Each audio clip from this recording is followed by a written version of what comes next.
Salut, c'est Jim, j'espère que vous allez bien. Alors, on est le 28 mars 2024, il est 5h30, 5h25 pour être précis. Petite revue de marché, je pense pas qu'elle va être très longue parce que là, je pense que c'est bien des fois de prendre un petit peu de recul, de voir un peu ce que nous montrent les marchés. Ce que je vois actuellement, et ça c'est depuis quand même un petit moment que j'en parle, c'est une phase quand même d'incertitude. Alors c'est sûr que les marchés n'aiment pas trop l'incertitude. On voit que pour l'instant le dollar fait à peu près ça serait un peu présomptueux de dire ce qui fait ce que j'attendais de lui ou ce qu'on attend de lui. En l'occurrence, pour l'instant, on voit bien qu'on est reparti sur une tendance qui est, en tout cas ici en H1, qui est haussière. Je garde toujours en ligne de mire cet objectif ici là de cet imbalance, de ce volume imbalance daily. Là-dessus, j'ai pas changé, donc vous pouvez regarder mes 2-3 dernières market review.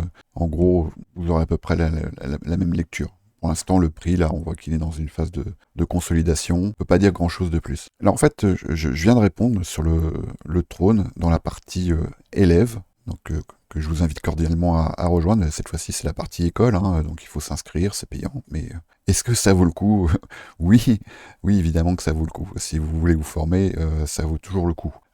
Et là, en l'occurrence, si vous voulez vous former, cette école est le bon endroit pour le faire. Et je répondais à quelqu'un voilà, qui demandait, en gros, bon, je vais pas relire toute la question, mais qui était dans une phase vraiment d'incertitude, que va faire Bitcoin, est-ce qu'on est sur un top, il va plonger, est-ce qu'il va repartir, est-ce que. Ce à quoi j'ai répondu, et je ne vais pas non plus relire toute ma réponse, vous ferez pause si jamais ça vous intéresse, mais c'est qu'en fait, dans le marché, il y a deux facteurs qui sont vraiment importants, c'est le prix et le temps. Et en règle générale, les dommages que le prix n'a pas causés, c'est le temps qui vient les causer. Et on voit bien ici sur ce que j'avais indiqué là ici sur le bear market, hein, on a eu une longue phase baissière et après les plus téméraires, les plus courageux, les plus convaincus ont souvent été sortis par cette variable temporelle. On voit ici qu'on a eu une phase de consolidation qui a duré presque quand même 500 jours. Donc 500 jours, c'est pas loin de 2 ans, c'est quand même pas rien. Il faut quand même avoir des convictions pour rester engagé sur un marché qui ne fait rien pendant 2 ans. D'autres diront que c'était le moment idéal pour accumuler, mais bon, c'est toujours facile à dire après coup. Hein, quand on était ici autour des 30K, voire même on est descendu à plus bas, c'était pas si facile d'avoir des convictions, de se dire je prends des risques. En l'occurrence, ne pas vouloir prendre de risques sur ce type de marché, c'est à mon avis un non-sens, parce que c'est le marché le plus risqué qui soit. Donc ne pas accepter cette variable-là, moi je pense qu'il faut aller ailleurs dans ce cas-là.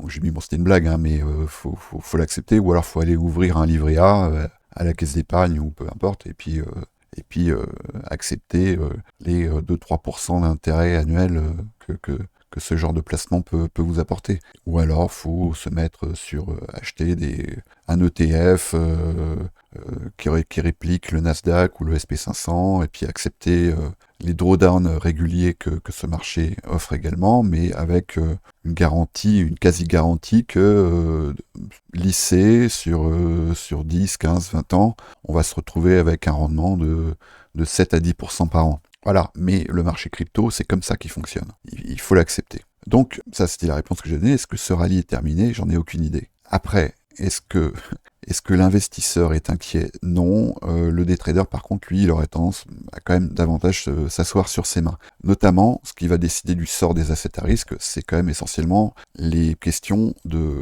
d'expansion, de contraction monétaire. Et ça va être les taux d'intérêt qui vont les décider. Les taux d'intérêt, ils sont décidés à l'issue des résultats du corps PCE.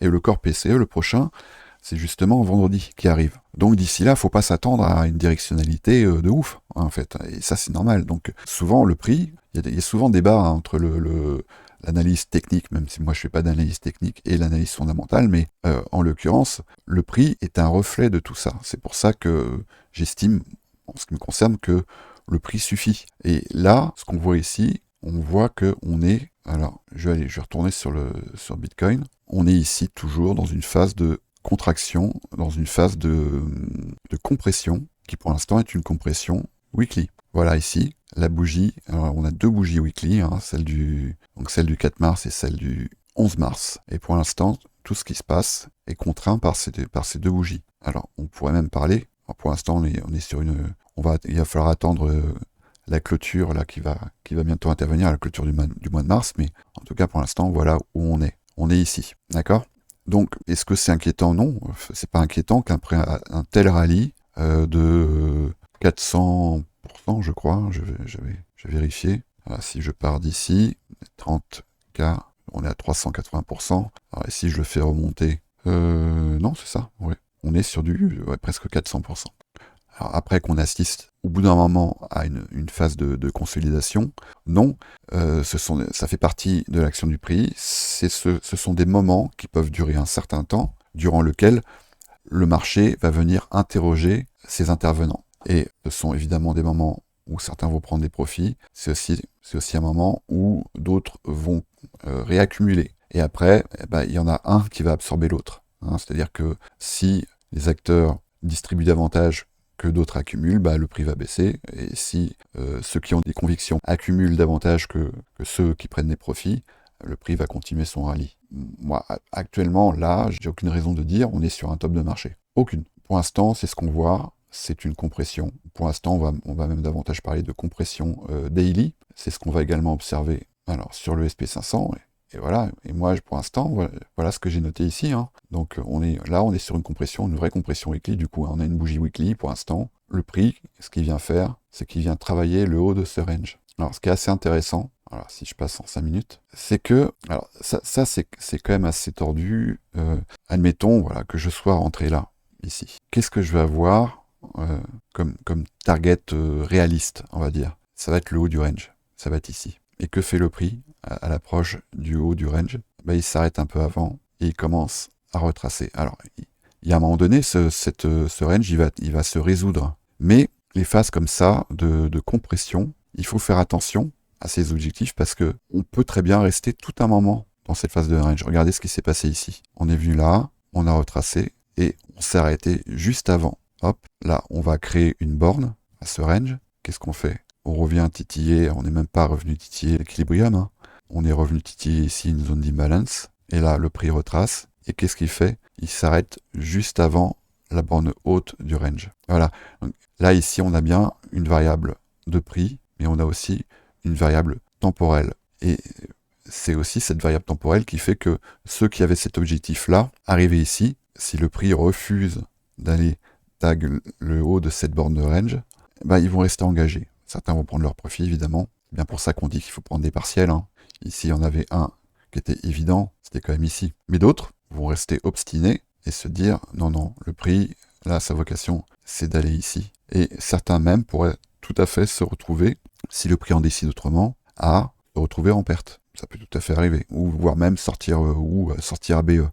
Ce qui me fait dire que lorsqu'on a comme ça une compression, le day trader, il va plutôt avoir tendance à s'asseoir sur ses mains, mais s'il veut absolument s'engager sur le marché, c'est tout à fait possible. C'est d'abord les liquidités internes qu'il va falloir viser. Les liquidités internes, on voit bien, ici elles sont assez claires, on en a ici. Ici on a une poche de liquidité là que j'ai notée. Donc pour l'instant, moi ça reste une target que je surveille. Est-ce que ça veut dire que je suis rentré ici et que j'attends que le prix vienne là? Non, pas forcément. Je vais pas vous dire ce que moi j'ai fait. Mais en tout cas, je pense que ici, on a un objectif. Que si le prix vient ici prendre cette BSL, cette Buy Side Liquidity, je pense qu'à un moment donné, il reviendra dans cette zone. Voilà. Et que si le prix vient ici, ça ne veut pas dire pour autant que c'est pour aller travailler le bas du range. Pas forcément, pas forcément. Donc il faut faire attention à ces variables-là. Hein, les variables de prix et les variables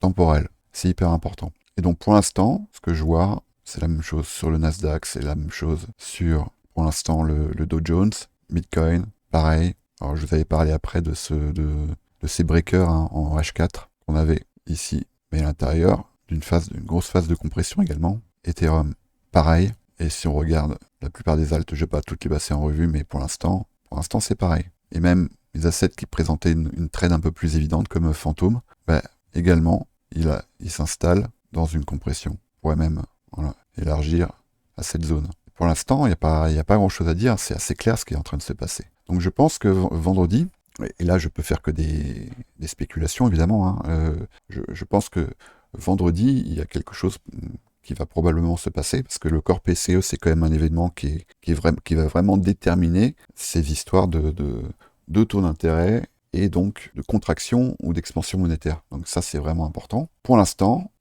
on va plutôt essayer de trader, pour les day traders notamment, hein, à l'intérieur d'un range. On va pas forcément tout de suite se dire, là c'est bon, on a pris ce high, l'objectif c'est le bas du range. Non, pas forcément, on peut très bien rester dans ce range un long moment, voire même, pourquoi pas, un très long moment. Donc il faut faire attention à ça. Voilà ce que j'ai à dire pour l'instant en fait, hein. J'ai pas grand chose à dire de plus. Il y a des coups à jouer, évidemment qu'il y a des coups à jouer. Il y a des coups à jouer, mais là on va aller voir. Dans ce cas-là, moi je me mets en daily, je trace mes zones, voilà ma zone de travail ici. Et donc, ça, pour l'instant, en tout cas, tant qu'on reste ici, ça va être ma zone d'intervention. Donc, si j'ai des convictions, et là, je peux vraiment parler que de convictions, et ici, ça va être pour moi une zone de réaccumulation. C'est ici que je vais pouvoir éventuellement me repositionner pour viser plus long terme une hausse. Éventuellement, et ça j'en avais parlé, le fameux setup des croquettes, je vais pouvoir placer des ordres dans cette zone en disant peut-être qu'on va venir ici travailler là, peut-être même qu'on va venir travailler ici.